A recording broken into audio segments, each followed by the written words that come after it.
चलती चक्की देखकर दिया कबीरा रोए, दो पाटन के बीच में साबुत बचा न कोई। पानी गिरा बुदबुदा आसमानस की जात, एक दिन छुप जाएगा जो तारा प्रभात। अमर करूँ सतलोक पठाऊं, ताते बंदी छोड़ कहाऊं।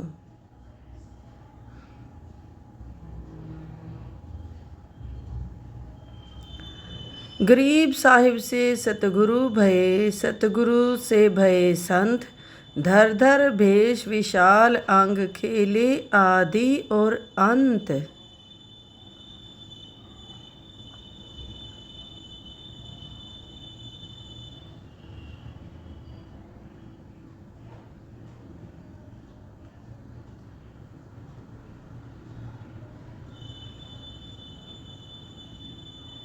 सांस सांस सुमिरन करो, सांस व्यर्थ ना जाए। न जाने कब सांस सांस में अंतिम क्षण आ जाए। ऐसे ही संत रामपाल जी महाराज के सत्संग सुनने के लिए जुड़िए हमारे चैनल के।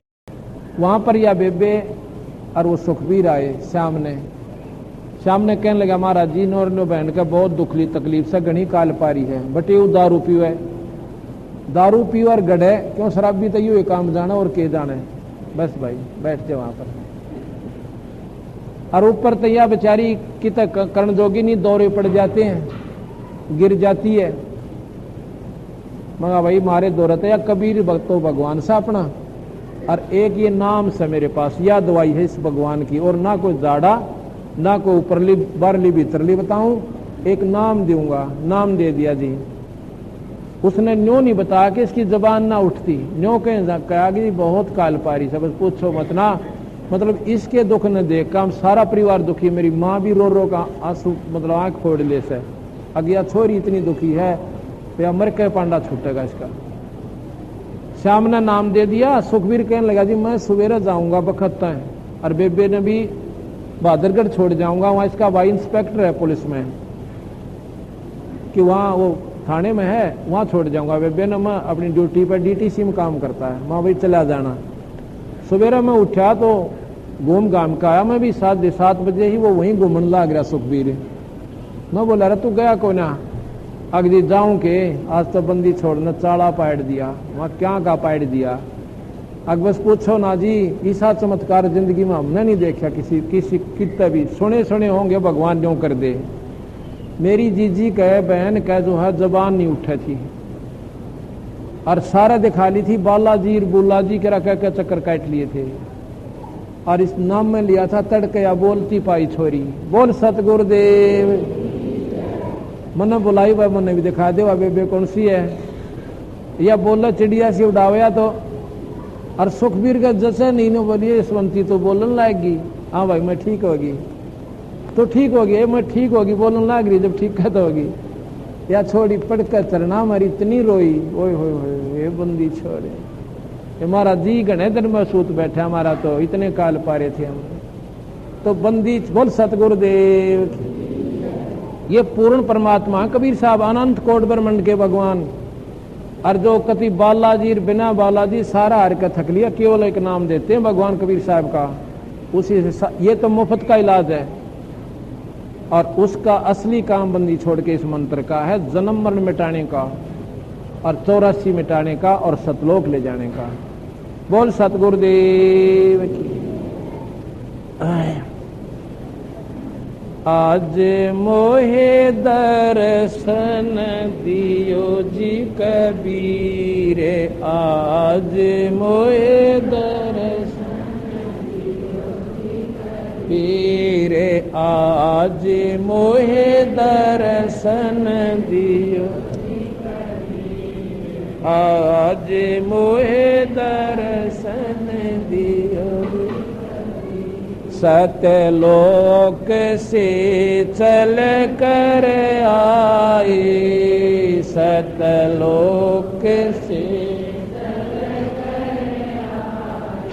काटण जम की जंजीर, आज मोहे दर्शन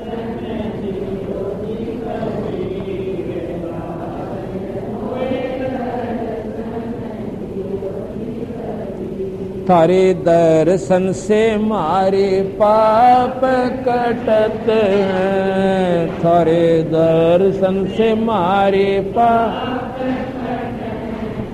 निर्मल ओवज शरीर आज मोए दर्शन दियो, आज मोहे दर्शन दियो जी कबीर, आज मोहे दर्शन दियो जी कबीर। अमृत भोजन मारे सतगुरु जी मैं, अमृत भोजन मारे सतगुरु जी मैं, शब्द दूध की खीर आज मोहे दर्शन दियो वीर, आज मोहे दर्शन दियो। इंदु के तुम देव काए, इंदु के तुम देव मुसलमान के पीर आज मोए दर्शन, आज मोए दर्शन दियो। दोनों दिन का झगड़ा छिड़ गया, दोनों दिन का झगड़ा टोहे ना पाए शरीर आज मोहे दर्शन दियो जी कबीर, आज मोहे दर्शन दियो जी कबीर। धर्मदास की अर्ज गोसाई, धर्मदास केवल गयो पर ले तीरे आज मोहे दर्शन दियो जी कबीर, आज मोहे दर्शन दियो जी कबीर। धर्मदास की अर्ज गोसाई, धर्मदास की केवल गायो पर ले तीरे आज मोहे दर्शन दियो जी कबीर, आज मोहे दर्शन दियो जी कबीर। शाद साहिब। अब आपने सुना कि दोनों दिन का झगड़ा छिड़ गया, टोहे ना पाए शरीर। अब ये कबीर साहब का एक अनमोल चमत्कार आपको और सुनाना चाहता हूं, जो कि अंतिम चमत्कार होगा। वैसे तो इतने थे कि हम एक महीने में भी पूरे नहीं हो सकते। सतगुरु महाराज की महिमा वो पुरानी, और अब जो सुख दिए हैं उनकी इतनी मोटी किताब हो चुकी है, जिनके नाम और एड्रेस हमने लिख रखे हैं। उसको भी हम प्रचार में लाएंगे। उसकी किताब छपवा रहे हैं, उनके गांव और नाम उनके फोटो समेत हम लगा रहे हैं, ताकि आने वाले अनजान आत्माओं का अंधेरा हट जावे। हम सुख के लिए परमात्मा को ढूंढते हैं, परमात्मा की साधना इसलिए करते हैं पहले हमारे घर पर सुख हो, और मुक्ति तो फिर बाद में हम सोचते हैं। जब घर में कोई साधना ठीक नहीं, सुख ठीक नहीं हो रहा, दुख न्यूके नहीं हो रहे हैं, तो परमात्मा में रुचि जीव की नहीं बने। इसलिए बंदी छोड़ कहते हैं कि भाई, धर्मदास को कबीर साहब कहते हैं कि धर्मदास वो संत नहीं होते जो चमत्कार दिखाते हैं। कैसे? जा थारा न्यू हो जाएगा, थारा न्यू हो जाएगा। वो संत नहीं होते, वो तो लोग दिखावा करते हैं, और वो संत भी नहीं जिससे चमत्कार ना होते। कैसे? दोनों बात कैसे बने कि संत ये नहीं कहता जा तुम्हारा न्यू हो जाएगा, नहीं, उनके नाम से ही आप पे चमत्कार होने शुरू हो जाते हैं। वो कर्या नहीं करते, जो लोग दिखावा करते हैं वो संत नहीं होते, वो ढोंगी लोग होते हैं, और दुनिया को ठगने की खातिर 2 दिन चमत्कार एक आधा झूठा साचा कर कर अपना भाग जाते हैं। संत चमत्कार नहीं दिखाते और संत के दरबार में आप चमत्कार हुआ करते हैं, बिना करे होते हैं। कबीर साहब 120 साल की आयु के हो चुके थे। लोग दिखावा, दुनिया की इस दृष्टि में बच्चापन दिखाया, जवानी हुई और बूढ़े हो गए। काशी के विद्वानों ने, पंडितों ने क्या कर रखा था कि जो व्यक्ति काशी में शरीर छोड़ता है वो स्वर्ग जाता है, और जो मगहर स्टेट में मरता है वो गधा बनता है, 84 भोगता है। मगहर की वहां कोई मत मरियो भाई, वहां मरेगा वो गधा बनेगा। कबीर साहब ने बोला रहा ये बेकाम है भाई, अच्छे काम करने वाला प्राणी कितना मर जाइयो, वो स्वर्ग में ही जागा। भगवान का भजन करने वाला प्राणी कहीं त्याग दियो शरीर ने, और गुंडे कर्म करनिया चाहे काशी में के गंगा में मर जाइयो, वो भी कुत्ते की जूनी में जाओगा भाई, कर्म का यहां दंड भोगे सरेगा। कबीर साहब ने इस भ्रम को तोड़ने के लिए कहने लगा कि मैं काशी में जाके मरूंगा, और तिथि निश्चित कर दी। अब उस निश्चित तिथि को हिंदू और मुसलमान दोनों इकट्ठे हो गए। हिंदू कहते हैं ये हमारा देवता है, हमारा गुरु है, हम अपने हिंदू रीति से इनका अंतिम संस्कार करेंगे, मुसलमान रीति से नहीं करने देंगे। और उधर से मुसलमान कहने लगे कि ये हमारा पीर है, इनको हम अपनी मुसलमान रीति से कब्र बनाएंगे और दफनाएंगे। अब अपने अपने ढंग से उधर से वीर सिंह बघेला अपनी सेना ने लेकर हजारों सैनिक और साथ में हिंदू और चल पड़ते हैं, मगहर पहुंच जाते हैं। काशी से मगहर 225 किलोमीटर दूर पड़ता है। ये हम आंखें देख कर आए अपने आंखों से, और 2 बार ये संगत भी, एक बार तो 400-500 संगत हमारे साथ गई थी, 4 बसें और 2 गाड़ियां, कारें। अब हम 2 बसें 2 गाड़ियां फिर गए थे पिछले साल, ना इसी साल में अप्रैल में गए थे, इसी महीने, इसी साल में अप्रैल में। तो वहां से वो चल पड़ते हैं और मगर में जाकर दुनिया इतनी इकट्ठी हो जाती है ये देखने खातिर कि कबीर साहब कहते हैं हम मरेंगे और स्वर्ग में जाएंगे। दुनिया की दृष्टि में स्वर्ग था वो सतलोक की कह रहे थे, लेकिन हम लोग स्वर्ग से ज्यादा मानते कोई ना कहने। तो वहां पहुंचे, दोनों राजा आमने सामने खड़े और सेना खड़ी। कबीर साहब कहने लगा भैया सेना किस लिए लाए हो तुम? अब दोनों राजाओं ने नीची गर्दन कर ली। अब गुरु का आगे के बोले साहब के सामने। इधर से हिंदू जो मुंह टूटे थे और उधर से मुसलमान जो मुंह फाड़ थे, वो कहने लगे साहब, हिंदू कहते हैं हम अपनी रीति से आपके सब का अंतिम संस्कार करेंगे, मुसलमान कहते हैं करके दिखाना, हम करेंगे, खून खराबा हो जाएगा, हम 100 नहीं देंगे, ये कर देंगे। कबीर साहब बोला रहा तुमने सीखा कि मेरे थे वीर सिंह, यही सीखा कि तुम लड़के मरोगे मेरे शरीर पर? ये महाभारत से भी ज्यादा अनर्थ हो जाता अगर कबीर साहब वहां ये महिमा नहीं दिखाते अपनी। गृह युद्ध छिड़ जाता, बंदी छोड़ने वहां पर अपनी परम शक्ति का प्रयोग किया और इस होने वाले अनर्थ को टाल दिया। क्या किया? कहने लगा भैया मेरा शरीर नहीं मिलेगा, इसमें जो वस्तु मिले आधी आधी ले लेना और अपना जो तुम विधि अपनाओ न्यू कर लियो, ऐसे कर लेना।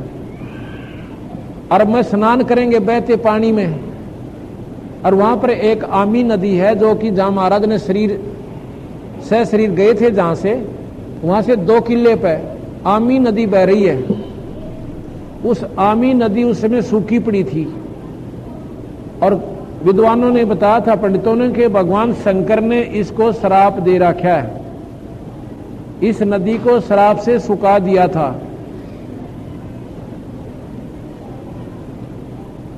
तो वीर सिंह कहने लगा महाराज जी यहाँ कोई पानी नहीं है और चलता पानी तो है को नहीं, हमने आपके नहाने के लिए स्वच्छ जल ला रखा कुएं से। कहने लगा नहीं भाई, और ये इतनी दुनिया कैसे नहाएगी कुएं पर? वो नदी कहाँ है? कहने लगी नदी तो है पर यह सूखी पड़ी है। कबीर साहब वहां खड़े हो गए जाके, एक बार हाथ से ऐसे इशारा किया था, कहते हैं आध घंटे के अंदर वो आमी नदी पूरी बरके और ऐसे खखाट से चल पड़ी। बोल सतगुरुदेव। कबीर साहब की जयकार बोली और सारी सेना और दुनिया नहा नू के तैयार होगी। कबीर साहब कहने लगे एक चादर नीचे बिछा दो, एक मैं ऊपर ओढ़ूंगा। तो सभी भक्तों ने रल मिलकर बढ़िया बढ़िया सुंदर फूल बिछा दिए, यानी 4-4 उंगल जैसे गद्दा सा बना दिया करें कि साहब यहां लौटेंगे। कबीर साहब उस पर लेट गए, ऊपर से चादर ओढ़ ली और एक पर्दा सा बनवा लिया था झोंपड़ी सी का, उसके बीच में लौट गए। आकाशवाणी होती है ऊपर से कि भाई देखो मैं जा रहा हूं अपने सतलोक को और यहां पर मेरा शरीर नहीं है। जब ऊपर देखा तो एक प्रकाश का गोला, इतना तेज प्रकाश और आकाश को जा रहा जैसे हवाई जहाज जाया करे। सब ने ऊपर देखा कि साहब तो गए, दरवाजा खोला तो उसके बीच में, चादरों के बीच में सुगंधित फूल हो गए और जितने सब के शरीर के बराबर के पहले थोड़े से डाले थे, वो फूल इतने हो गए जैसे शरीर होया करे, इतना ऊंचा। चादर उठाई, वो सुगंधित फूल ऐसे बिखर गए सारे के। आधे फूल हिंदुओं ने लिए, आधे मुसलमानों ने। एक चादर हिंदुओं ने, एक मुसलमानों ने। वही साथ साथ पर दोनों ने, एक ने कब्र बना दी, एक ने मंदिर बना रखा है। ये हम आंखें देख कर आए हैं। आज भी पूरा इतिहास, पूरा गांव इस बात का प्रमाण देता है कि बंदी छोड़ कबीर साहब से शरीर गए थे, यहां से उनका शरीर नहीं पाया था। आए थे जब भी मां के पैदा नहीं हुए और गए थे तब भी वो बिना अपना सह शरीर चले गए थे। वो तेज पुंस का शरीर था, पूर्ण परमात्मा थे, अनंत कोट ब्रह्मांड के भगवान थे। बोल सतगुरुदेव, बोल बंदी छोड़ कबीर साहेब की, सत साहेब। इस प्रकार उस परम पिता परमात्मा ने यही संदेशा दिया है, चल अनसा सतलोक हमारे, ये छोड़ो ये संसारा हो। चल अनसा सतलोक हमारे, छोड़ो ये संसारा हो। छोड़ो ये संसार, इस संसार का काल है राजा, ये कर्म जाल पसारा हो। इस संसार का काल है राजा, कर्म जाल पसारा हो। 14 खंड उसके मुख में बसयो, सबका करे आहारा हो। सबका करे आहारा। ओ चल हंसा सतलोक हमार, छोड़ो ये संसारा हो। चल हंसा सतलोक हमारे, छोड़ो ये संसार। छोड़ो भाई जार बार कोई ला कर डारे और फिर दे अवतारा हो। जार बार कोई ला कर डारे, फिर दे अवतारा। ब्रह्मा विष्णु शिव तन धर आए, और का कौन बेचारा हो। और का कौन बेचारा हो। चले अनसा सतलोक हम, छोड़ो ये संसारा। चले अनसा सतलोक, छोड़ो ये संसारा हो। सुर नर मुनि जन छल बल मारे, 84 में डारा हो। सुर नर मुनि जन छल बल मारे, 84 में डारा। मध्य आकाश आप जा बैठा वो, ज्योत स्वरूप उजियारा हो। ज्योत स्वरूप उजियारा। ओ चले हंसा सतलोक हमारे, छोड़ो ये संसार। चल हंसा सतलोक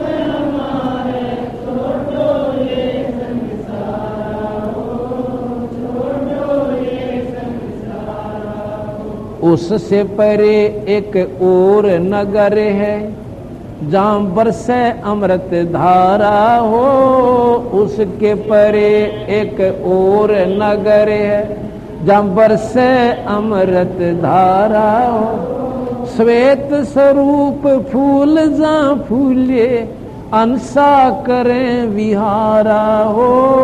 अंसा करे विहारा हो। चले अंसा सतलोक हम छोड़ो ये संसारा हो। चले अंसा सतलोक हमारे भाई करोड़ चंद्रमा सूर्य छप जावे उसके एक रूम चमकारा हो। करोड़ चंद्र सूर्य छप जाके एक रूम चमकारा हो। कहे कबीर सुनो धर्मदासा ये ऐसा पुरुष दरबारा हो। यो सत्य पुरुष दरबारा हो। चले अंसा सतलोक दो ये संसारा हो। चले अंसा सतलोक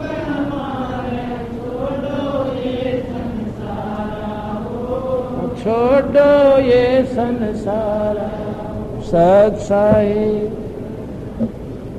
इस बात को सुनकर इन चमत्कारों को सुनकर धर्मदास कहने लगे महाराज जी इससे पहले हमने कोई ये ज्ञान नहीं था। तो कबीर साहब ने बोला भाई इस काल ने वायदा कर रखा है। इसने ये नीत बना रखी है अपनी कि सत मार्ग पर प्राणी को लगन नहीं देना। जब भगवान एक है और मनुष्य में कोई फर्क नहीं, चाहे वो हिंदू है, चाहे मुसलमान है, चाहे ब्राह्मण है, चाहे छोटी जाति, चाहे ऊंच जाति, ना बहनों में फर्क है, तो ये परमात्मा भी इसी प्रकार एक ही है। जब परमात्मा एक है तो एक ही शास्त्र चाहिए था हमने सारे वर्ल्ड में, और एक का विधि चाहिए थी। अगर हम पार हो सकते हैं तो एक ही शास्त्र चाहिए था, एक ही विधि चाहिए थी। अपना यहां पर आए, उस विधि से साधन किया, अपने चले गए। ये न्यारे शास्त्र क्यों हुए, न्यारे मजहब क्यों बने? ये उस काल ने धोखा देने की खातिर है कि यो प्राणी का समझ में ना आवे भी करूं क्या और क्या ना करूं। आखिर में ये नास्तिक होकर पड़ जावे और गधे कुत्ते बनता रहे। तो तब कहते हैं मेरे अंसा भाई सब जग भूला पा। मेरे अंसा भाई सब जग मेरे साधो भाई सब जग बोला। इसी भूल में ब्रह्मा भूला जिसने वेद सरसाया रे। इसी भूल में ब्रह्मा भूल जिसने वेद सरसाया। वेद पढ़ियो पंडित भूला वो सारे शब्द नहीं पाया। मेरे साधो भाई सब जग बोला पा। मेरे साधो भाई सब जग। इसी भूल में विष्णु भूले जिन वैष्णो धर्म चलाया रे। इसी भूल में विष्णु भूले वैष्णो धर्म चलाया। तीर्थ व्रत का बांध महात्म बहुविध जीव उड़ जाया। मेरे साधो भाई सब पाया। मेरे साधो भाई सब मेरे साधो भाई सब जग। इसी भूल में शिव जी भूले जिन भिक्षुक पंथ चलाया। इसी भूल में शिव जी भूले जिन भिक्षुक पंथ। सिर पे जटा हाथ में खप्पर घर घर अलख जगाया मेरे साधो भाई सब जग बोला पाया मेरे साधो भाई। इसी भूल में भूले मच्छंदर जिन संगल दीप बसाया इसी भूल में भूले मच्छंद संगल दीप बसाया विषय वासना के वश होकर अपना योग नसाया मेरे साधो भाई सब पाया मेरे साधो भाई सब।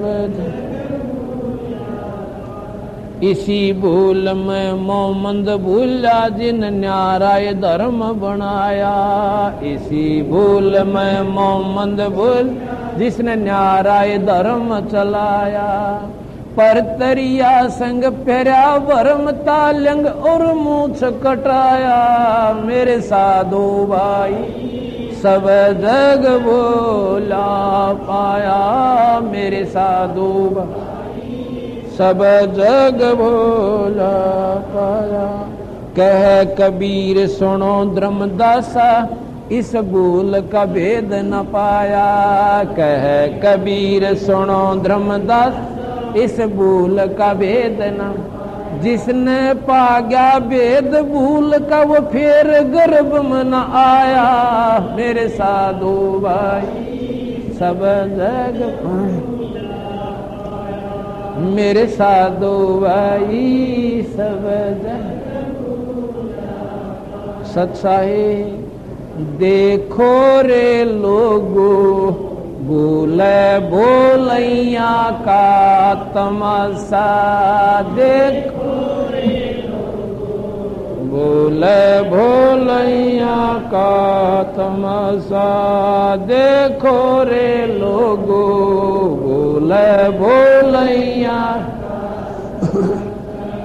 बालापन में ज्ञान नहीं था जवानी में ओढ़ा खासा रे बालापन में ज्ञान नहीं जवानी में ओढ़ा काल बली काल गया जपेटा तेरी ओई सांस न सांसा देखो बोल भोलैया का तमाशा देखो रे लोगो बोल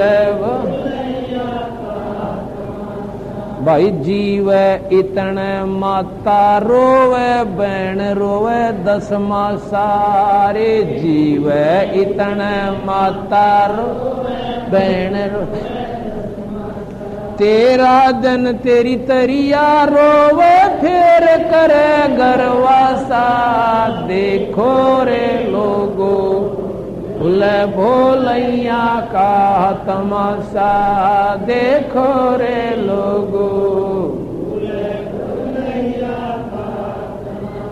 भाई बोझा पकड़ तेरा भाई रोवे शीस पकड़ तेरी माता रे बोझा पकड़ तेरा भाई रो शीस पकड़ चरण चपट तेरी तरिया रोवे तोड़ चला क्यों नाता देखो रे लोगो भूल भोलैया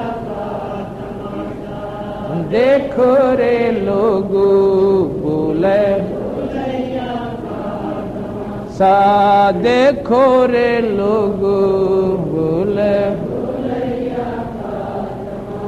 भाई ड्योडी तक तेरी तरिया का नाता फल से लग तेरी माता ड्योडी तक तेरी तरिया का नाता फल से तक तेरी माँ मरगट लग ये लोग नगर के फिर हंस अकेला जाता देखो रे लोगो भूल तमाशा देखो रे लोगो भूल भोलैया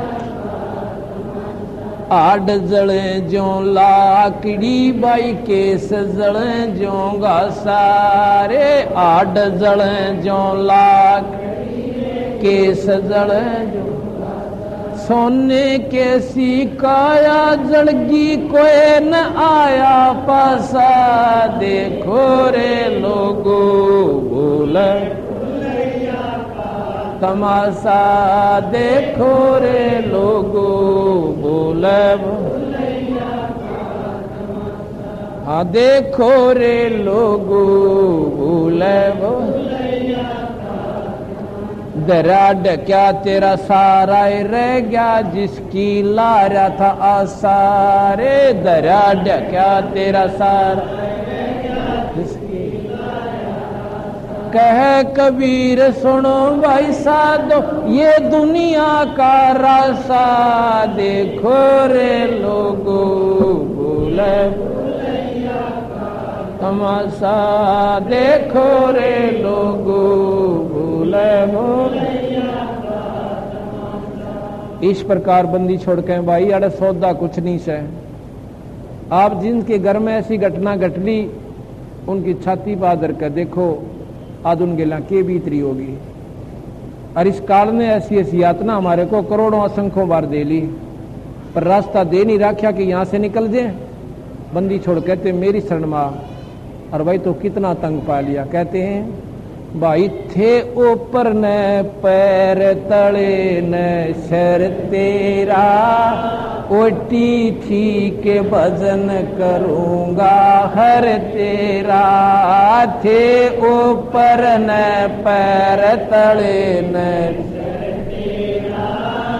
ओटी थी के भजन करूंगा, वो दिन कर ले याद गर्भ में था डेरा, रोए था के भजन करूंगा हर तेरा, हाँ वो दिन कर ले याद। वहां पर बांदियों की ड्यूटी ला रखी थी कि उस राजा की सेज वहां पर बिछा काम है। जब 16,000 रानी थी तब बांदियां की गिनती को ना कितनी होंगी, कौन पहचान करे था उन्हें देख ली एक दिन ही जारी है और सेज ठीक करे, सब बाकी अपना काम लगी रही। तो वहां बंदी छोड़ने औरत का रूप बनाकर लड़की का रूप बनाकर और उस राजा की सेज अपने हाथ में बिछाई। देख उस भगवान ने अपने हंस की के उद्धार की खातिर बंदी बनना पड़ा और उसके बिछौना बिछाया अपने हाथ अपने बच्चे का। और हम अज्ञानी जी उनको समझ नहीं पाते, फिर भी न सोचो ये तो वैसे ही फिरता होगा। तो राजा जाके अच्छा क्या किया, जब बांदी ने वो सेज बिछा के और उसके ऊपर आप लोटगी सोगी खराटे पर है। राजा जब पहुंचा उसने देखा, क्योंकि बांदियों की ड्रेस न्यारी होती थी, उसने देखा कि बांदी और मेरी सेज पर सोया। इसका दिमाग खराब हो गया भाई, इसने चाड़ा पाट दिया। तो आज तक किसी की हिम्मत नहीं चिड़िया मेरी पर मार जाए, तो उसने ठाक कोरिडे ऐसा तगड़ा कोड़ा होता था कि घोड़े का मार देना तो घोड़े के 5 चौड़े हो जा एक कोड़े से। और उस राक्षस ने 3 कोड़े उस भगवान कई से क्रीडे मारे ने, सपाट गेलना कपड़ा भी पाट गया। वो निशान बन गए कति लाल लाल। एकदम महाराज जी खड़े होते हैं और खड़े होकर हंसन लग जाते हैं, बहुत बुरी तरिया लोट पोट हो गया हंसते हंसते। अब सहम गया वो बादशाह भी कि इस कोड़े का गया, तो भाई जो है भैंसा भी लौट जा एक कोड़े में। और यह बांदी खड़ी होकर हंसन लग रही है। कहने लगा बांदी हंसने का कारण बता, मुझे कारण बता तू हंसी क्यों। ने बोली भगत जी बात सुनाऊं। और कहा कि मैं तो इस स्त्री सेज पर एक घड़ी सोई थी, इसलिए मेरे को ये बूंदी सजा मिली। और तेरा क्या होगा भगत जी, तो रोज सोवा इस पे, इतनी गंदी सेज जिस पे एक घड़ी सोने की सजा 3 कोड़े। और जो 100 दिवस और राता उनका की हाल विदाता। मैं तो एक घड़ी सेजा सोई और तात मेरा यू हाल हुई। मैं न्यू आंसू सो न्यू कह के अंतर ध्यान हो गए, दिखे को नहीं परमात्मा थे।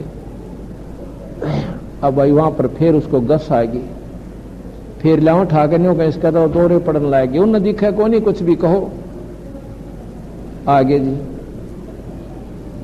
अब न्यू इधर उधर से इकट्ठे हुए, भाई क्या बने इसका, दवाई इसके लगे ना। और ये बांडन लाग रहा नो का मुझे ऐसा दिखा था, मुझे ऐसे दिखाई देता है। तो मंत्री ने बोले राजन ये बात है, औरत आरत बताया करें, मैंने न्यू दिखा वडर पोक्सी होया करें, और तुम मर्द होकर और राजा होकर औरतां तुम्हें गया गुजरा। ने बोला भाई जिसका लागा हो जाने, तुमने के बेरा इन बातों का। अच्छा जी। तो रानियों ने सोचा कि ये तो बात बिगड़ेगी, कहता घर छोड़ेगा, ये तो बड़ी बड़ी बात बताने लग गया, घर में क्या रखा है, ये तो 2 दिन का खेल है, ऐसे ऐसे करने लग गया। उनको चिंता होगी कि कहीं फकीर ना बन जाए। तो राजा से कहा और दूसरे मंत्रियों से कहा कि ऐसे करो, इनको शिकार खेलने ले जाओ, हाँ इसका मन बैल जाएगा, इसका मन दूसरी तरफ लग जाएगा। अब वो राजा भी साथ चला जाता शिकार खेलने के लिए। दोपहर होगी, कोई शिकार उनको नहीं मिला। आखिर में एक हिरण आया और राजा ने कह दिया कि जिसके पास से हिरण जाएगा उससे ले लूंगा। अगर राजा बिना शिकार के वापस जावा तो अपनी तौहीन समझता है। तो उसने वो हिरण ने, वो खेल था साहिब का, राजा के घोड़े तले का निकल गए और डांक ठोक दी। अब राजा शर्मिंदा कहे किसने आप पर भाग लिया उसके पीछे। बहुत दूर निकल जाता है, इतनी दूर निकल गया 1 घंटे तक उसका पीछे घोड़ा भी, वो भी पसीना पसीना। आगे जाके अंतर ध्यान हो जाते हैं, एक वक्त ऐसे मोड़ काटता ही हिरण दिखाई ना दिया। और भी तो काफी दूर तक भागया पर कहीं नहीं दिखाई दिया। वापस आ गया तो इतनी जोर की प्यास लग गई, घोड़े ने मुंह बाल लिया और मुंह में झाग आ गई और उसको भी बहुत कसूती प्यास लग गई। पानी दिखा को ना काफी दूर तक, और उनका पड़ाव रह गया था कम से कम 20 किलोमीटर दूर। उन्हें सोचा आज मरे भाई। आगे आके देखते हैं कि एक बगीचा, एक तालाब, एक कुआं और एक महात्मा बैठा है जिंदा। उन्हें चलो राहत हुई, घोड़े को पानी पिया तालाब में, वृक्ष से घोड़ा बांध के और आप कुएं पर पानी पी के। और फिर उसने सोचा कि महात्मा बैठा है और 3 कुत्ते बड़े बढ़िया ले रहा है, बहुत अच्छे कुत्ते हैं 3। उन्हें सोचा 2 कुत्ते इसे ले चलता हूं, राजमहल में रखूंगा, क्या करेगा बाबा जी 3-3 कुत्तियां का। जाके नमस्कार करके बैठ जाता है, सलाम करके। कहते हैं जिंदा, कहाँ जी ये कुत्ते बड़े बढ़िया ले रहा तू, ये 2 कुत्ते मुझे दे दे, इसको मैं घर रखूंगा। ने बोला भाई ये कुत्ते ऐसे देने के को ना, क्यों? क्योंकि ये बलख बुखारा का बादशाह ना जो यहाँ पर राज करता है। कहाँ? तो ये उसका बाप है, ये उसका दादा, ये उसका परदादा। ये उल्लू के पट्टे जब तक मानने को ना मैं क्या करता है इनको भाई 2 घड़ी भगवान ने याद कराया करो। अरे भी न रोज गड़ूंगा बांध के। अरे या तीसरी बेल है ना, या तीसरी चौथी खाली राख रखी, ये वो राजा ही बैठा है उसके ऊपर गद्दी पे, वो आरामजादा मरेगा और उसको इस कुत्ता बनेगा, इसका बांध दूंगा और इन नो गड़ा करूंगा। वह खाली बेल उनके इसी जोर जोर से मारी कुत्ता का, वो बूंदी तरिया चला। अब राजा का किसी कुत्ते चावा था, पैरा में पड़ गया, अकले आज तो जान नहीं देता हूं। कति कसूती तरिया पैर पकड़ के और ने मुट्ठी बीच ली और 1 घंटे तक रोया, ये परवरदिगार जान बख्श दो, आपका बच्चा हूं मालिक, मुझे बख्श दो। जब आंख खुली ना 1 घंटे के बाद रो लिया, मुट्ठी मुट्ठी भीतरी उड़ा, कुछ भी कोई ना कुआ, ना तालाब, ना पानी, ना कुत्ते, ना महात्मा। अब इसने सोपन कहे तो नहीं, क्योंकि पेट भरा पानी से, और कुएं उसके घोड़े के पैर गिले बताई। बस उस दिन पातशाह उसकी कति जुबान पर मेख लागी, बोलने को ना, आकाश तो भाई क्या बात बिगड़ेगी, इब तक घर छोड़ना पड़ेगा। अड़त ये करण कौन देंगे, 36 मुंह चपटे हैं। मेरी बात सुन, देखो नहीं अपनी अपनी गांव है का झूठ बोला, किसने देखा, हमने ना दिखता। घर ना आ गया, किससे तो नहीं बोला, फौज में आ गया और चल पड़ा, किसी से नहीं बोला। वह फौज गिल होली तो, क्योंकि वापस शिकार खेलने गए थे 50-60 सैनिक, मंत्री भी पीछे पीछे, किसी से कोई हाँक ना कुछ नहीं कहे, घर ना आ गया। तो रानियों से कहने लगे जाकर मंत्री के यूं ताज फिर गुमसुम हो गया। की बात हुई कि क्या हुआ कि पता नहीं, वो अकेला किता हिरण के पीछे भाग गया था और वापस आ, हमने तो यो कति बोल बंद होया पाया इसका, कति नहीं बोलता। हम पच लिए, नमस्कार कर लिए, आदेश पूछ लिया, कुछ नहीं कहता। रानी बोली बड़ा चाड़ा पाट्या। तो वो फिर महल में ऐसे उसके चारों तरफ नमस्कार करके खड़े हो गए, रानी भी, पटरानी भी, सारे वो मंत्री भी। हाथ जोड़ के कहते हैं महाराज जी, हे राजन, जब राजा होकर आप ऐसी ओछी बात करोगे, ऐसी बुजदिली की बात करोगे तो सैनिक क्या करेंगे? इतने में वो बात कर ही रहे थे और वो कहते महाराज जी जब हमने ना दिखता वैसा चीज हमें दिखाई दे जब माने। इतने में कुत्ता आ गया और उस कुत्ते के सिर में कीड़े पड़ रहे, इतना जख्म हो रहा है सिर के अंदर। और आकर अब्राहिम सुल्तान अदम के सामने, उस राजा के सामने मुंह रख के कहता, अब्राहिम मैं फलानी नगरी का राजा था और जितने जुल्म करे भाई ये मेरे साथ से देख ले, ये देख अपने कर्मान भोग रहा सू, और फलाने राजा के साथ लड़ाई में मारा गया था। अब उसका उसने पूर्ण जानकारी थी। और जितने खोटे करे ये कर्म देख बिरा, तेरे 16 दिन से जब बचा जाना हो तो बच जा। न्यू कहकर उल्टा का काटा गया। अब वो राजा कहता देखो अब दिखा तुझे, और कहने लगा निकल जाओ यहां से। कमरे से सबको बाहर काट दिया और कवाड़ बंद कर लिए। जब सारी रात ने पढ़कर सो गए, घर छोड़कर चल पड़ा। आगे बंदी छोड़ कबीर साहब मिलते हैं, कहते हैं इब्राहिम मैंने न्यू नहीं कहा था तो घर छोड़ के आ जा, अपने विकार त्याग और मोह ममता हटा दे और जा वापस राज कर और ये नाम जप। ने बोला जी को ना जानता हो, बालक सियाने हो रहे और कर लेंगे अपना राज, मैं तो जानता को नहीं, आपकी मौज मारो चाहे छोड़ो। तो ठीक है भाई भगवान बदले। इस प्रकार उस जीवात्मा को बंदी छोड़ने तीसरे दिन में जाकर और इस अड़ंगे में हटा के जब उसको निर्मल करके सतलोक भेज दिया। अब ये भगवान कबीर साहब पूर्ण परमात्मा सतपुरुष है। अब जैसे भगवान कृष्ण ने ताम्रध्वज को मारा का लड़का, मोरध्वज का लड़का जीवित करवाया ताम्रध्वज, अब इस भगवान के आपको मैं 4 प्रमाण तो अभी दूंगा जीवित करने के। एक समय सिकंदर लोधी के पास मुसलमान इकट्ठे होकर गए, कहने लगे जी वो कबीर है ना जुलाहा, वो बहुत नीच बात करता है। क्या करता है कि कहता है मुसलमान धर्म की साधना गलत है, जो तुम बकरीद मनाते हो, जो तुम गऊ खाते हो, ये बहुत नीच कर्म होता है। उसने तो महाराज जी हमारा दीन भ्रष्ट कर दिया। वो तो पापी जीव है, वो हमें मांस खाने से मना करता है, यानी अपने प्रसाद लेते हैं, हम कोई मांस थोड़ा ही खाते हैं, हम तो कलमा पढ़ के उसको पवित्र कर देते हैं, उस बकरे की रूह को स्वर्ग भेज देते हैं। बढ़ाने लाग रहे उस राजा ने। तो कभी उस राजा ने सोची भाई लाओ पकड़ के उसको, ऐसा निकम्मा आदमी और हमारे मजहब की तौहीन करता है। तो कबीर साहब को पकड़ के कहते हैं 10 सिपाही गए पकड़ने के लिए एक आदमी को, एक व्यक्ति को। तो महाराज राजा के सामने लाकर खड़ा कर दिया।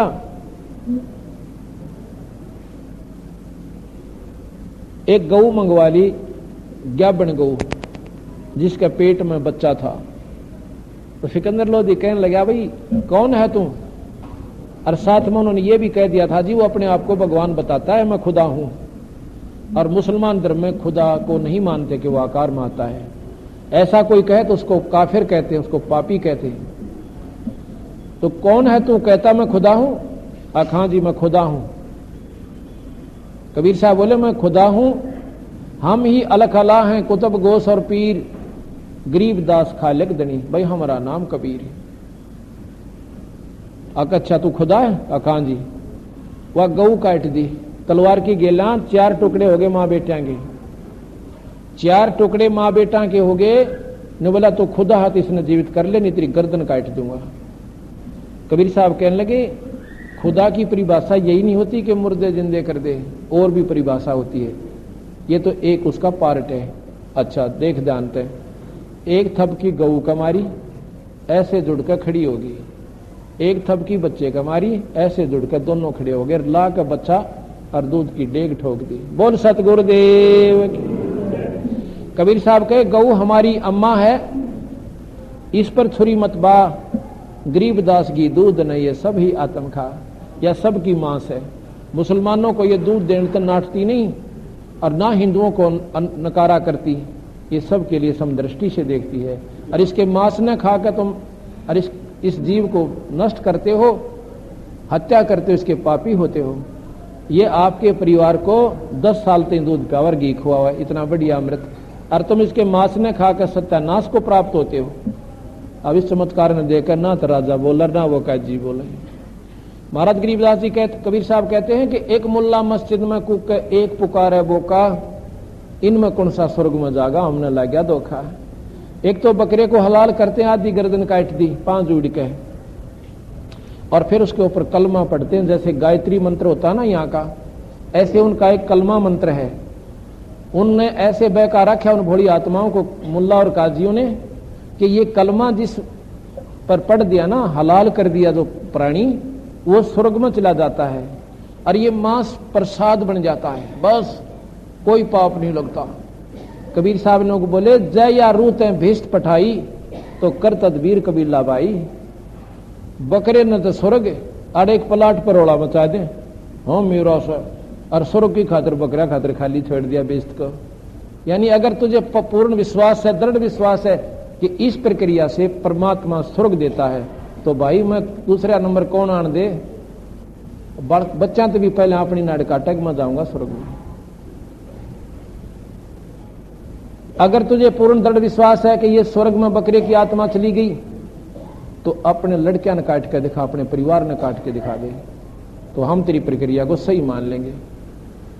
एक मुल्ला मस्जिद में कूके, कैसे कूकता है, हलाल कर देता है। बकरा अपनी जान न रोए, आखिरी सांस गिन रहा कि कब मेरी प्राण निकले, और वो नो कहे, अल्लाह हे खुदा, इस रूह को, बकरे की आत्मा को स्वर्ग में स्थान देना, मोर रूह के नो का मस्जिद में चढ़ के ऐ तेरा भला। वो खुदा तेरे बाप का नौकर है, तेरे कंते उस बकरे की रूह ने स्वर्ग में भेज देगा। ये कोई बात हुई? परमात्मा पान की खातिर शेख फरीद मुसलमान था और सरदड़ की बाजी लानी पड़ी, कुएं में उल्टा लटका, तपस्या करी, जैसा नाड़ काटन तो बकरा काटन तो भगवान मिला, तो उसने क्या जरूरत थी साधना करने की? उस महात्मा ने, मंसूर ने अपने अंग तक कटवा दिए, शरीर तक कटवा दिया उस ईश्वर को पाने के लिए। तो यही गरीबदास कबीर साहब कहना चाहते हैं, ये ओछी साधना में इन अनजान साधकों ने इस भोली भाली जनता को पागल बना रखा है, सतमार्ग तक नहीं आने देते। अब कौन बोला उसका आगे? सारे जो खड़े खड़े कांपे, अगे तो बेरा ना के खड़ा से सामने, जिसने गौ जिंदा कर दी, बछड़ा जिंदा कर दिया। सिकंदर लोधी मुकुट समेत रेते में पैरा में पड़ जाता, जब बंदी छोड़ खड़े हुए उन्होंने देखा उनका असली रूप, एक तेजों में शरीर जितना ऊंचा दिखाई दिया, चरणा में पड़कर रोने लग गया। ने बोला, बख्श दो परवरदिगार, माँ आपका बच्चा मेरे से गलती होगी, अक बख्श दिया, और सोच समझ के काम करा करो। कबीर साहब को पालकियों में बैठा के और उनकी झोंपड़ी पर भेजा बाजे बजाते हुए सिकंदर लोधी ने। बोल सतगुरुदेव। एक समय की बात है कि सिकंदर लोधी को जलन का रोग हो गया। जलन का रोग ऐसा खतरनाक होता है जैसे किसी की आंगली पर कभी या शरीर पर कोई गर्म चाय पड़ गई हो या कोई आग पर हाथ टेक गया हो, उसके बाद देखो कितना दर्द होता है। इतना जलन का रोग ऐसे सारे शरीर में व्यापक हो गया उनके, क्योंकि पाप कर्म जो प्रभावी हो जाते हैं इस जीव के, उसके दवाई भी काम करना बंद कर देती है, वो बल्कि दूना दुख होना शुरू हो जाता है, पाप कर्म बढ़ जाते हैं, रिएक्शन हो जाती दवाइयों की।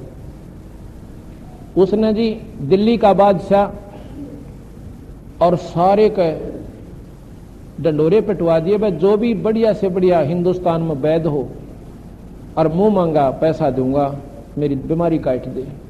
ऐसे ऐसे बढ़िया वैद आए, उन्होंने ऐसी दवाई दी, महाराज जी इस रोग की इससे उत्तम कोई दवाई नहीं है, ये जलती आग ने भी बुझा दे और आपके तो शरीर में दिखती भी कोई ना, पर यह आग बुझ नहीं रही इस दवाई से। उन्होंने यही सलाह दी, कोई आध्यात्मिक मार्ग अपनाओ। जब ये दवाइयों से आदमी छक ले तो संतों के पास जाता है कि कोई आध्यात्मिक मार्ग अपनाओ, कोई साधु संतों से मिलो ताकि तेरे ये पाप कट जाए। पाप कटे बिना कर्म कटे ना, दवाई के काम करेगी वहां जब पाप प्रभावी हो रहे हैं। तो उसने जी मौलवी बुलाए, उन्होंने अपने नरे बकरे और कटवा दिए, वो करवा दी उसकी पूरी काम, जो बाकी कुछ पाप और कट्ठे रह रहे थे ना करने, वो और बनवा दिए। दूना पाप बढ़ गया, दूनी चिल्ली किलकी मारे चिल्ला रहा है। फिर हिंदू महात्मा बुलाए, वो भी सारे फेल। अब आखिर में वो कहता है कि मेरे कर्म मुझे सेध रे भाई, ये भी इसका कोई इलाज नहीं दिखता। एक दिन किसी ने आके कह दिया, जी काशी के अंदर एक कबीर नाम के संत हैं, उनको भी वो गऊ वाली ये बात याद आई। कई दिन की बात होगी थी, कई वर्षों की। अब अच्छा, मैं वहां गया हुआ था एक बार काशी में, और मेरे पास शिकायत आई थी।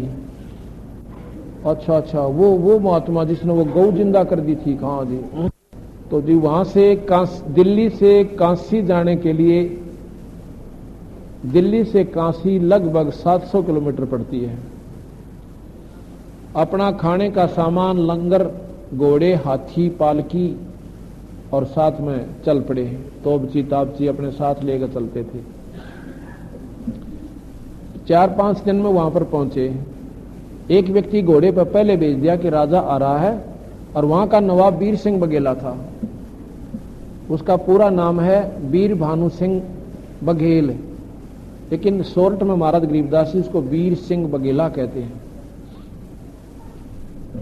उसने जाके संदेशा दे दिया संदेश वाहक ने कि राजा आ रहा है। उसके लिए राजभवन न्यारा होता, जैसे आजकल रेस्ट हाउस है, और राजभवन में उसके रुकने की व्यवस्था कर दी। बादशाह जब राजभवन में पहुंचा है, वीर सिंह बघेला आगे हाथ जोड़कर खड़ा हुआ, क्योंकि वो बादशाह दिल्ली के वो नवाब थे। जैसे मुख्यमंत्री के, प्रधानमंत्री के सामने आदर के लिए, सत्कार के लिए आगे मिलता है। बैठ गए, और एक मेज का ऊपर खाने के काजू न्यारे, किशमिश न्यारे, फल न्यारे, सेब छूल को न्यारी, और दही, पकौड़े, बड़े, जलेबी, बस मेज नो सजा रखी वीर सिंह ने अपने राजा के स्वागत की खातिर। कहने लगे परवरदिगार भोजन पाओ। न्यू बोला वीर सिंह, गले में पानी भी नहीं उतरता, ऐसा जुल्म हो रहा है मेरे संग में, इतना दुखी हूं मैं आज। क्या हो गया महाराज जी? कि मेरे ऐसी बूंदी बीमारी हो रही है कि बस पूछा मत ना, मैं जानू मेरा कैसे जीवन बीत रहा है। तो इसके बारे में वीर सिंह चुप हो जाता है। कहने लगे वीर सिंह, यहां पर मैंने सुना है कोई कबीर नाम का महात्मा है, और मैंने सारा इलाज करा लिया, कहीं लाभ नहीं हो रहा। वीर सिंह ने और बंदी छोड़ का नाम लिया, उसका नाम लेते उनकी आंखों में पानी आ गया वीर सिंह का। कहने लगे हाँ जी, कि कहते हैं वो बहुत अच्छे महात्मा हैं, क्या मेरे दुख न दूर कर देंगे वह?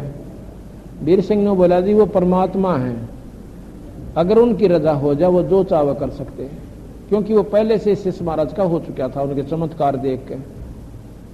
तो कहने लगा वीर सिंह बुला के ला भाई जल्दी से, मेरे दुख दूर हो जाए। अब वीर सिंह कहता महाराज जी जाता हूं, पर एक मेरा अर्ज है छोटी सी। क्या? कि कहते हैं साधु को बुलाया नहीं करते, स्वयं जाना चाहिए। और बुलाने से हो सकता वो मन में जो सोच लें कि राजा तो भाई अभिमान बस मुझे बुला रहा है। अगर वो आ भी गए, अपनी रजा नहीं बख्शेंगे, आपको कोई लाभ नहीं मिलेगा। आप जावांगे ना आपा, और वो राजा प्रसन्न होंगे कि राजा मेरे पास आ गया, हो सकता उनकी दया में। और मेर तो बात बना जी, ऊंचे सारा गांव बैठा रहा उसके दौरा। जिसका अपनी कसक सिद्धि लगेगी ना, रोता हुआ अर्ज करेगा जब वो काम बनता है। तो अब कहते हैं मरता के नहीं करता नहीं। बोला भी बिल्कुल ठीक है वीर सिंह, ओ मैं चलूंगा वीर सिंह, चल पड़ते हैं। कहाँ मिलते हैं कि रामानंद जी के आश्रम में रहते हैं वो ज्यादातर हैं, क्योंकि रामानंद जी के वो शिष्य थे, लेकिन रामानंद जी फिर भी थोड़ी कमजोरी किया करते थे। कबीर साहब ने जब उनका भ्रम तोड़ दिया था, तो उन्होंने हिंदू धर्म के सभी जाति वालों को नाम देना शुरू कर दिया था, लेकिन मुसलमानों तो नफरत वो फिर भी करते थे। अब कबीर साहब सोचा करते महाराज जी में अभी भी थोड़ी सी कमजोरी रह रही है, और जब तक यह कमजोरी जात और मजहब धर्म की रहेगी, आत्मा निर्मल नहीं हो सकती, परमात्मा में लीन नहीं हो सकती, वहां उस लोक में नहीं जा सकती, सतलोक में। एक ही तीर के दो शिकार खेलने थे बंदी छोड़ में। राजा को काबू करना था कि हो सकता है ये राजा सारी दुनिया ने समझा दे, ये क्योंकि हिंदुओं से मुसलमान वो राजा बहुत बढ़ा रहा था, बहुत जुल्म कर रहा था प्रजा के ऊपर, इसलिए उसको काबू करना, बंदी छोड़ना जरूरी समझा कि ये अनर्थ बंद कर दे। तो राजा जब जाता है वहां पर रामानंद जी के आश्रम में, पता करवाया कि भाई रामानंद जी हैं ना कबीर साहब। तो वो जो सेवक था वहां बता दिया जी कबीर साहब नहीं यहाँ पे। तो उन्होंने सोचा भी कितने महात्मा आएंगे, तो आश्रम में बैठ जाते हैं। संदेशा भिजवाया कि मैं ऐसे ऐसे सिकंदर लोधी दिल्ली से आए हैं और काशी नरेश भी साथ में है, और कबीर साहब से मिलना, हम थोड़ी देर यहाँ राहत चाहते हैं, बैठ जाएंगे, इतने साहब आएंगे। तो महाराज जी से पूछो। रामानंद जी ने बोले कि इन मुसलमानों की मैं शकल भी नहीं देखा करता, और कह दे यहाँ पर कोई स्थान नहीं है। ऐसा जाकर के उसने सेवक ने कह दिया कि महाराज जी मना करते हैं कि मुसलमानों को यहाँ आना मना है। सिकंदर लोधी के में तो चिड़चिड़ा सुबह हो रहा बीमारी तय, और निकाल कर तलवार के 2 अन्य का आदमी राजा के साथ ऐसा व्यवहार करे, यो प्रजा के ना के सलूक करता होगा, और जाकर सिकंदर लोधी की ने रामानंद की गर्दन काट दी। संत महात्मा की 115-16 साल के हो रहे थे, 150 साल की आयु में श्री छोड़ा था उसने रामानंद जी ने, 116-20 साल के वो तकरीबन हो चुके थे। तो जी वहां जाकर गर्दन काट दी। वो मारे पाछे फिर सोच दिया कि तू आया था इलाज करवाने खातिर है, अरे कबीर साहब अपनी मेहर बख्शनी, और भाई मैंने तो जुल्म कर दिया। वीर सिंह मेरे जैसा नीच आत्मा धरती पे नहीं भाई, देख संत की हत्या और कर दी, देख मेरे कर्म माड़े, देख ले तू। अब ऐसी मेरे अंदर से उमंग, ये पाप बड़े हैं मेरे, अरे कबीर साहब मौत बख्शे को, मेरा दुख यो अंत नहीं हो सकता। वीर सिंह बोला जी के बताऊं महाराज जी, तो आप जानो क्यों। नरेश के बोला राजा गए, वो मतलब नवाब ने बोला भाई चल ठीक से, मेरे तो खोटे कर्म से, चल वापस चलते हैं। जब जो ही बाहर निकले इतने सामने बंदी छोड़ाने लग रहे कबीर साहब, तो वीर सिंह कहने लगा जी महाराज जी तो ये सामने आ रहे हैं, कबीर साहब है, कबीर साहब है। अब दोनों सोची अब के बने, कौन से मुंह तो मैं कहूं कि मेरा ऐसे ऐसे हो गया, ऐसे कर दो। तो वीर सिंह के कहीं गुरुदेव थे, वह सीधे उनके चरणों में पड़ गए, लंबा लौट कर नमस्कार किया, दंडवत प्रणाम किया। अब सिकंदर लोधी ने ये सोचा अकीब और कोई चारा कोई ना, वो भी समेत मुकट के रेत में लौट गया, चरणों में पड़ गए। कबीर साहब ने सिकंदर लोधी के कड़मा हाथ लाया, उठ भाई राजा, दिल्ली के बादशाह कैसे आना हो गया। हाथ लानते उनकी बीमारी खत्म होगी। कबीर साहब का सप्रस मात्र से सिकंदर लोधी के जलन का रोग खत्म हो गया। बोल सतगुरुदेव, बंदी छोड़ कबीर साहब। तो कहने लगे भाई कैसे आना हो गया। सिकंदर ने बोले महाराज जी जिस काम के लिए आया था वो तो आपने हाथ लान मात्र तक ठीक कर दिया, मेरे ऐसे ऐसे बहुत भयंकर बीमारी थी और आपके सप्रस मात्र तक ठीक हो गया दाता। पर महाराज जी मैंने एक जुल्म कर दिया, ये बीमारी मेरा फेर लगेगी। अगना फेर क्यों लगेगी? अगना जी फेर लगेगी, कारण बता। अग जी बतान जोगा को नहीं, मैंने ऐसा जुल्म कर दिया, आप मुझे माफ नहीं कर सकते। अग भाई माफ कर दिया, वो तो जानी जान थे, उन्हें तो खेल खेलना था, माफ कर दिया। बता जो तू कड़ा। अगना जी माफ कर दिया भाई, कर दिया कर दिया। और बोल चैतन्य कुछ भी कर रखा हो माफ। उसने फिर वह सारी कथा बता दी, मेरे से ऐसे ऐसे गुस्से में आपके गुरुदेव का सिर कट गया। कोई बात ना भाई, होनी थी होगी, या तेरे बस की ना किसी और की ना, तो होनहार थी होगी। पर एक काम करिए, महात्मा को लकड़ी दिवा के जाना, ऐसे मत जाना, ना दुनिया थूकेगी तुझे। उसने सोची यार कमाल है भाई, महात्मा होते ही साए हो, इनके एक भी गुस्सा नाम की तोड़ी नहीं पड़ी, नहीं तो आग बुबला हो जा और तने न्यू कर दूं, भस्म कर दूं, करा के कहने लग जाता। तो एकदम इतना प्रभावी हो गया उनके एक ही स्वभाव से कि संत होता ऐसा हो भाई। पीछे पीछे हो लिया। आगे जाके देखते हैं कि सिकंदर रामानंद की गर्दन की तपड़ी और धड़ की तपड़ा, नरे नरे कपड़े डाल रखे दोनों उनका ऊपर। जाकर देखते हैं तो कबीर साहब ने क्या किया, अपने गुरुदेव के चरणों की तरफ की चद्दर पकड़ के नू और कहने लगे साहब उठना, साहब उठना। गुरुजी, ए महाराज जी, सच साहब उठियो, देख संध्या आरती का समय हो गया, ऐसे ऐसे उठियो। तीसरी बार कहा था, वो धड़ वहां से चला, वो सिर और धड़ पर जुड़कर रामानंद जी बैठे हो गए। बोल सतगुरुदेव, बंदी छोड़ कबीर साहब। तो सारी की सारी वहां देखने वाली जितने भी खड़े थे उनके तो हाथ पांव फूल गए कि तो भगवान है कबीर क्या। उसके बाद इस चमत्कार ने देख के वहां एक और प्रकरण है कि रामानंद के जो गर्दन कटी थी, आधा खून बह रहा था, आधा दूध बह रहा था। तो जो उसने सारी बात याद आई कि इसने मेरी गर्दन काटी थी और कबीर साहब ने जीवित कर दिया। रामानंद पूछता है कि कबीर एक बात बता कि ये आधा दूध और आधा खून क्यों निकला? कहते तो खून नहीं होता या फिर दूध नहीं होता। कहने लगे महाराज जी इसलिए निकला कि अभी आधे निर्मल हुए थे। अभी तक आप हिंदुओं को न्यारा समझते थे और मुसलमानों को भिन्न समझते थे। स्वामी जी नीच आत्मा किसी भी धर्म में हो वो नीच है, और ऊंच आत्मा किसी भी मजहब धर्म जाति में वो ऊंच है। जो अच्छे काम करे, बुराई ना करे, किसी की आत्मा ना दुखावे, बीड़ी शराब मांस तंबाकू प्रयोग ना करते हो, वो ऊंच आत्मा है और भगवान को बचते हो। और हम मजहब धर्म के का हिसाब लाकर उनको नक्के में और अच्छे कहते हैं, हमारी बुद्धि ठीक नहीं होती। और आज के बाद आपके सारे शरीर में खून होगा, दूध होगा, खून नहीं होगा, क्योंकि आपका अंतःकरण आप समदर्शी हो गया आज से।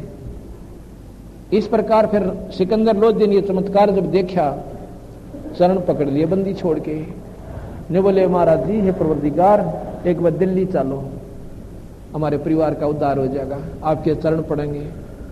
साहब भी चाहते थे किसी प्रकार राजा ही सद्बुद्धि हो जाए तो सारी जनता ने सुख हो जाएगा। कहने लगा अच्छा भाई चलते हैं, स्वीकार कर लिया। उधर से शेख तकी नाम का एक धार्मिक पीर था मुसलमान, वो उनका एक नंबर का, उसमें हिंदुस्तान का एक नंबर का पीर था। उसके हुक्म में सारे मुसलमान थे, एक तो राजा का पीर और पूरी छोटी मोटी को सिद्धियां भी जाना था। तो सिकंदर लोधी वापस आ गए, कबीर साहब को हाथी पर बैठा के चल पड़े। रास्ते में इलाहाबाद के पास आके एक गंगा पड़ती है, गंगा, तो उस गंगा के किनारे पड़ाव डाल लिया। अब शेख तकी ने जब पता चला कि ऐसे ऐसे सिकंदर लोधी का जलन का रोग ठीक हो गया और मरे हुए संत को जिंदा कर दिया कबीर साहब ने, और इसलिए राजा ने इनको इतना आदर दे दिया कि अपने हाथी में, अपने चंडोल में बैठा कर स्वयं चौर कर रहे हैं। और शेख तकी ने सोचा तेरी चौधर गईब है, ये भी राजा तेरी जात नहीं पूछा है, और इस कम वक्त ने मेरी रोटी मार दी। अब इसने इसी लीला करूंगा इसके लिए कि यू फेल हो जाएगा, यानी ऐसा इसको झटका दिवाऊंगा, राजा की दृष्टि से इसको गिरवा दूंगा।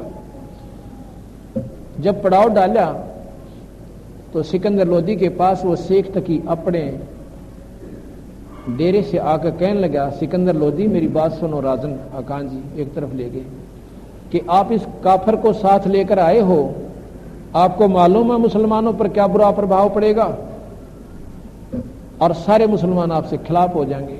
और राजा डरा दिया उसने, अगर बात तो या न्यों की न्यों बनेगी जानते, और इसकी सारे मानने। तो कहने लगा जी क्या करूं, फिर आप बता दो क्या करूं मैं। ने बोला मेरी बात सुने, आपको इसने के जादू कर दिया आपके ऊपर है। कहने लगा जी जादू नहीं कह सकते, मेरी इसी बूंदी बीमारी थी और वह ठीक होगी, इतनी गंदी बीमारी थी, मैं जानू मेरे साथ के बीते थी, और मेरी आंखों के सामने इसने एक महात्मा को जीवित कर दिया। कटी मैंने अपनी हाथा नाड़ काटी, गर्दन काटी, और इन्होंने मेरे सामने जीवित कर दिया। ये भगवान सही अल्लाह है। कहने लगे मैं नहीं मानता इन बातों को, मैं जब मानू मेरी आंखों के सामने कुछ करके दिखावे। अकाब के देखना चाहते हो कि यहां कोई मुर्दा आएगा, लाश, क्योंकि आती रहती हैं, कई ऐसे हैं लाश को फूकते नहीं और ना गाड़ते, जल प्रवाह कर देते हैं।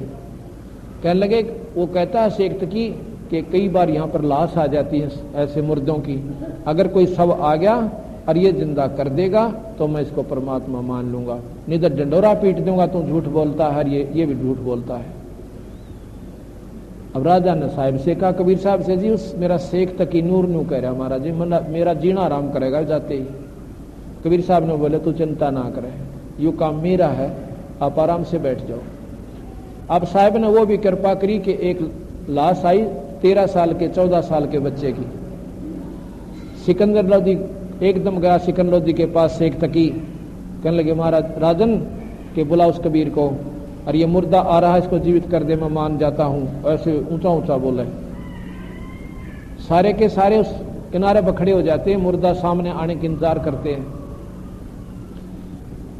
तो कबीर साहब कहने लगे शेख तकी पहले तू कोशिश करवाई, कदे पाछे दिन मौका मैं भी कर देता इसको। तो इसमें सिकंदर लोधी ने मौका मिल गया।